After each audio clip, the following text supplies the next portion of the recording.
আসসালামু আলাইকুম। আপনারা সবাই কেমন আছেন? আশা করি ভালো আছেন। আলহামদুলিল্লাহ আমিও ভালো আছি। তো প্রতিদিনের মতো আরেকটা ভিডিও নিয়ে আমি হাজির হয়ে গেলাম স্বপ্না সৌদি আরব প্রবাসী। তো ওয়াশরুম থেকে ভিডিওটা আজকে চালু করে দিলাম।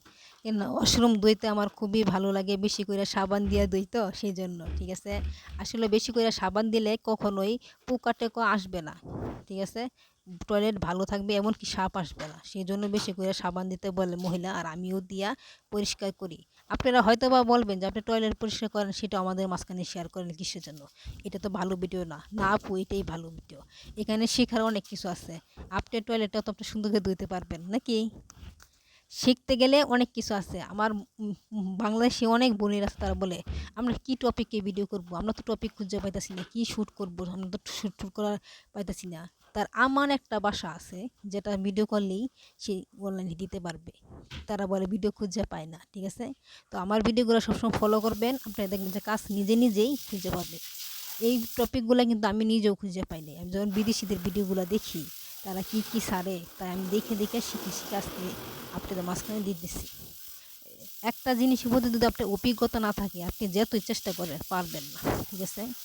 প্রতিদিন এক ভিডিও দেখতে কেউরই ভালো লাগে না। সেটা আমিও জানি। আমি একদিন চুলা ধোয়ার ভিডিও দেই, একদিন বাথরুম ধোয়ার ভিডিও দেই, একদিন এইটা দেই, একদিন ওইটা দেই। কেন আপনি যেন দেখতে পারেন। ঠিক আছে? আর ওয়াশরুম ধোয়ার ভিডিও দেওয়া এরকম খারাপ কিছু না। ঠিক আছে? আমি মনে করি কাজ মানে কাজ। খারাপ কোনটা জানেন? একটা ছেলের সাথে রাত্রে দিনে অবৈধভাবে সম্পর্ক রাখা। ওইটা খারাপ। যেটা মানুষে সবসময় করতেছে।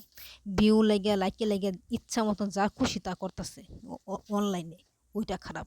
কাজ কোনো সময়ই খারাপ মনে করবেন না। কাজ করা ভালো। ঠিক আছে? তো অনেক জ্ঞান দিলাম, কেউ কিছু মনে করেন না। ঠিক আছে? আর যারা আমাকে ফলো দিতেছেন তারা সবসময় আমার পাশে থাকার চেষ্টা করবেন। আপনাদের পাশে থাকায়, আপনাদের ভালোবাসায় আর মিষ্টি কমেন্টে আগায় যাব সামনের দিকে ইনশাআল্লাহ। মানুষ পাশে না থাকলে কোনো সময় আগা যাওয়া সম্ভব না। আর আমার মোবাইলটা তো একটু সমস্যা, আপনারা সবাই জানেন।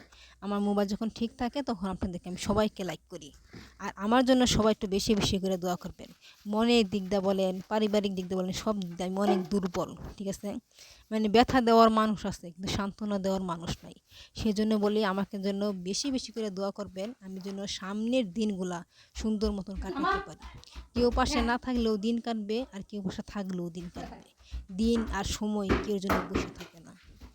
কিন্তু কিছু আপন মানুষ আছে কষ্ট দেয়, যেগুলো মানার মতো না। ঠিক আছে? তো আল্লাহ ভরসা, আল্লাহ কি ভাগ্যে লিখছে আমি নিজেও জানি না। ঠিক আছে? তো এগুলো কাজ করার পরে চলে যাবো একদম পাকঘরে মাছ ধোয়ার জন্য। আজকে আমি অনেকগুলো মাছ নিয়ে আসছিল, সেই মাছগুলো ধোয়ার জন্য চলে যাব। আসলে সত্যি কথা কি, এখানে থাকি তো তাই সব কিছু খাওয়া যায় না, তাই ভাবলাম আজকে কিছু মাছ নিয়ে আসি যেন খাওয়া যায় সেজন্য। আর সবাইকে একটা কথাই বলবো, আপনারা যখন মানুষকে ফলো দেন কোনো সময় মানুষকে আনফলো করবেন না। আজকে আমার একটা আপুর ভিডিও দেখে আমার কাছে খুবই কষ্ট লাগছে যে তারা সবাই আনফলো করে দেয়, ফলো দিয়ে আনফলো করে দেয়। এটা কোনো সময় কেউ করবেন না। এটা কিন্তু মানুষের মনে কষ্ট লাগে। ঠিক আছে? শুধু আমার জন্য না, কোনো মেয়ের জন্য এটা করবেন না। ঠিক আছে? সবাই ভালোবাসবেন, সবাই সবার পাশে থাকবেন যেন আগায় যেতে পারেন। আসলে কি, কেউ ফেসবুকে যায়, কেউ ইউটিউবে যায়, কেউ ইনস্টাগ্রামে যায়, তো সব কিছু আউলা জাউলা লেগে গেছে। কেউর ভিডিও কেউ দেখতে চায় না। ঠিক আছে? মানে একটু বেশি হয়ে গেছে যেটা বলে। ঠিক আছে? তো চলে আসলাম মাছ ধোয়াতে। এগুলা লবণ দিছিলাম আমি আগেই, আবার লবণ দিতেছি। অনেকবার ধুইছি, মাছ আইলেই গেছে ধুতে। মাছ না বেশি একটা স্বাদ লাগে না, সাগরের মাছ তো সেজন্য। ঠিক আছে? এরপরেও কি করবো, সাগরের মাছই তো খাওয়া লাগবো। বাংলাদেশের মাছ আমি পামু কই? থাকি তো সৌদি আরবে। তো আজকে কিছু মাছ রান্নাও করছিলাম, আপনাদের মাঝখানে দেখাই নাই বোন। অনেক কষ্ট লাগতেছিল, আর রান্না করে এত ক্ষুধা লাগছে তো ওনার দেখানির টাইম নেই। আর কিনো মতন খাইছি। ঠিক আছে? আমি এই যে কষ্ট করতেছি প্রবাসে, এরপর আমার কষ্ট লাগে না, কিন্তু আমার আপন মানুষটি যখন আমাকে কষ্ট দেয় তখন আমার খুবই কষ্ট লাগে। ঠিক আছে? তো আর কি করব বলেন, এগুলো কিছু করার নাই। মানুষের ভাগ্য যা আছে তাই হবে। ঠিক আছে? আর আমার ভাগ্য যা ছিল তা হইছে, আর সামনে যা আছে তাও হবে। ঠিক আছে? একা চলাও খুব কষ্ট, আপনারাও জানেন। যেহেতু আমার স্বামী নাই, আমার স্বামী আমাকে বহুত আগে তালাক দিচ্ছে, আমি আপনাকে আরও বলছি আগেও। ঠিক আছে? তো একটা বাবু আছে, তো ওই বাবুটাকে রাইখে তো বিদেশ করতেছি, ঠিক আছে? তো সবাই আমার জন্য দোয়া করবেন যেন আমার বাচ্চার নেক হায়াত আমার বাচ্চার জন্য দোয়া করবেন যেন আল্লাহ তাকে নেক হায়াত দান করে, সেজন্য একটা মুসলিম পরিবারের সন্তানের মতন বড় হয়, ঠিক আছে? মানুষ কিন্তু বড় হলেই বড় হয় না, তার ভিতর যদি মুসলিম কিছু না থাকে তাহলে কিন্তু সে কোনো সময় মানুষ না, ঠিক আছে? যেন সে আল্লাহকে ভয় পাইয়া ভালো পথে চলে, সেই দোয়াই আপনারা সবাই করবেন আমার ছেলের জন্য। আমার একটাই ছেলে, আর ছেলেকে নিয়ে সব কিছু আমার, দুঃখ বলেন, সুখ বলেন, সব কিছু আমারই ছেলে, ঠিক আছে? তাই সবাই আমার জন্য দোয়া করবেন। জীবনে কিছু পাই নাই, আর জীবনে কিছু পাবও না, পাওয়ার আশা আমি করিও না। কিন্তু কিছু কিছু কষ্ট আছে, মানুষকে বলা লাগে না, এরপরে বলি হারি, ঠিক আছে? যেন কষ্ট যারা দেয় আমাকে, তাদের জন্য আল্লাহ হেদায়েত দান করে, তারা যেন আমাকে যেন কোনো সময় কষ্ট না দেয়, ঠিক আছে?